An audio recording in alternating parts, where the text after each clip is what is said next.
প্রকৃতির চিরন্তন নিয়মে শীত আসে ঘন কুয়াশার চাদর মুড়ি দিয়ে। শীতের সময় কুয়াশা তৈরি হয়। কুয়াশার সৌন্দর্য ছাড়া শীতের কথা যেন চিন্তাই করা যায় না। শীতে তাপমাত্রা কম থাকে এবং মাটিতে থাকা আর্দ্রতা উপরে উঠে গিয়ে কুয়াশা তৈরি করে।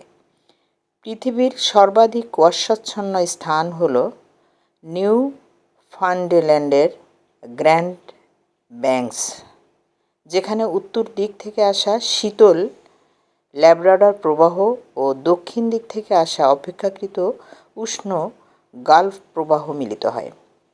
সর্বাধিক কুয়াশাচ্ছন্ন ভূমি অঞ্চলের মধ্যে আছে পয়েন্ট রেরেস, ক্যালিফোর্নিয়া, আর্জেন্টিনা, নিউ ফাউন্ডল্যান্ড ও লাব্রাডর অঞ্চলের বছরে 200 দিনই কুয়াশায় ঢাকা থাকে। বাংলাদেশ ছাড়া ভারতের বিস্তীর্ণ এলাকা এবং চীনে কুয়াশা তৈরি হয়। মাটির তুলনায় বাতাসে উষ্ণতা এবং আর্দ্রতা বেশি থাকার কারণে যে কুয়াশা তৈরি হয় এবং ভেসে বেড়ায় তা ভারত থেকে বাতাসে তোড়ে বাংলাদেশে চলে আসে। কুয়াশা তৈরির পিছনে বাতাসের আর্দ্রতা ও তাপমাত্রার পার্থক্য দায়ী। কুয়াশা বরফের একটা অংশ। এটা আমাদের দেশে ছোট থাকে, অন্য দেশে তাপমাত্রা অনেক কমে যায় বলে সেটা বড় আকার ধারণ করে ঝরে পড়ে।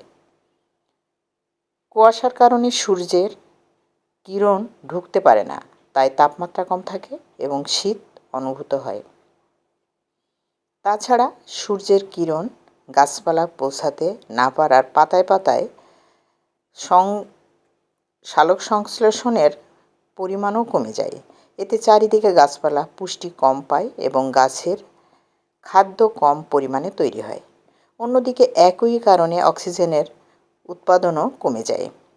শীতে কুয়াশার কারণে রবি শস্যর উৎপাদন কমে যায়। বিশেষজ্ঞদের মতে ধুলাবালি নিয়ন্ত্রণ করা গেলে এবং শিল্প কারখানা ও যানবাহনের ধোঁয়া বাতাসে মিশতে না দিলে কুয়াশার ঘনত্ব কমিয়ে আনা সম্ভব। তবে যে যাই বলুক, কুয়াশায় রয়েছে এক অন্যরকম সৌন্দর্য, এক ভিন্ন আমেজ। কষ্ট এবং রাস্তায় চলাচলের ঝুঁকি থাকলেও শীতের কুয়াশা অসাধারণ সৌন্দর্য যেন অজান্তেই সবার মনের ভিতর একটা নাড়া দিয়ে ওঠে। শীতের সকাল অন্যান্য সময়ের মতো সাধারণ সকাল নয়। মনে হয় দিগন্ত জুড়ে সাদা শাড়ি পরে কে যেন প্রকৃতিকে কুয়াশার আড়ালে ঢেকে রেখেছে। সকালে ঘন কুয়াশার পথ ঘাট ঢেকে যায়, পাতায় পাতায় সবুজ ঘাসে শিশির পড়ে।